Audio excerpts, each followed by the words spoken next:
Alright. Hello, my name is Nuha Maryam, and I'm a rising senior at Conestoga High School.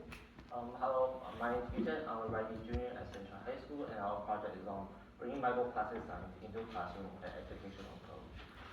So, introductions as background. Small microplastics, they are plastics that are less than 5 millimeters. A primary microplastics are tiny particles designed for commercial use, like cosmetics and microfiber. Secondary microplastics are particles formed through degradation of plastic. Some sorts of microplastics are in tea bags, bottled water, milk, and shellfish, gum, and cloth and carpets. So this is an overview of what microplastics looks like in our environment. Typically, they come from cities and landfills and enter the atmosphere as well as our water. So there are many environmental effects of microplastics, such as harming wildlife. So as you can see, this is a picture of a bird full of plastics. They also cause indirect poisoning by adhering to heavy metals, pathogens, and other contaminants. They can also alter the structure of the soil, affecting plants and agriculture. So this is an overview of microplastics in the body. So they've been found in many different areas, such as the brain, the heart, the lungs, the digestive system, etc. So in the body, microplastics increase the risk of many different health effects, such as heart disease, heart failure, cancer, cell death, type 2 diabetes, etc. Projected microplastic pollution is a growing environmental issue affecting waterway ecosystem and community. But educational resources about microplastics are limited, making the topic abstract and difficult for students to understand. This project aims to develop an accessible curriculum that teaches students about microplastics through engaging video and hands-on activity. It also increases awareness of the widespread presence of microplastics and environmental impact. This is a research process. We brainstorm and then have learning needs. Then we develop microplastic curriculum. Then we optimize and create the microplastic detection. Then we demonstrate using real world application. Then we receive feedback and refine on. So before we started coming up with our curriculum, we had to identify the gaps in knowledge of the public.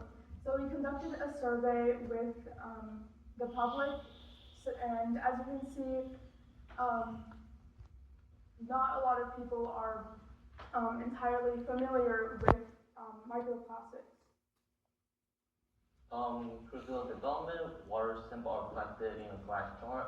Then the sample are filtered to 17 millimeter filter paper. Then filters are treated with Nile Red dilute and processed over 70 Celsius water bath for 30 minutes.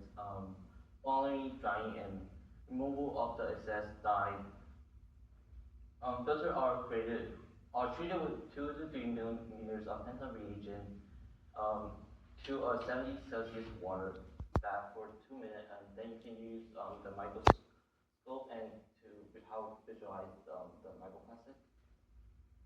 So to create the microplastic detection kit and make it accessible to students, we had to prioritize safety and use more simpler equipment. So we replaced 30% hydrogen peroxide with 3%, which is more safe. We also replaced the pump, the microscope, and the heater with smaller ones. So to kind of show a real world example of how microplastics exist in our own local community, we sampled the Schuylkill River for microplastics. So as you can see, this is the result of the microplastics that we saw as time went on throughout the day. So we also explained the difference between high tide, which is before 10 a.m., and low tide, which is at the 16 o'clock. So to make the work, so then we presented all this information about the risks of microplastics and their prevalence in our community. We also demonstrated an example with diapers. So on the left is the reusable diaper, and on the right is a disposable type diaper. From the result, we can see after the workshop, you were able to get a better understanding of the impact of microplastic. So all in all, we can see that students had a greater understanding of microplastics and how to limit their exposure, so they were able to take away key solutions that they can use in their own life. Future resource can be prevalence of microplastic and like additional effect and more educational resource for the public.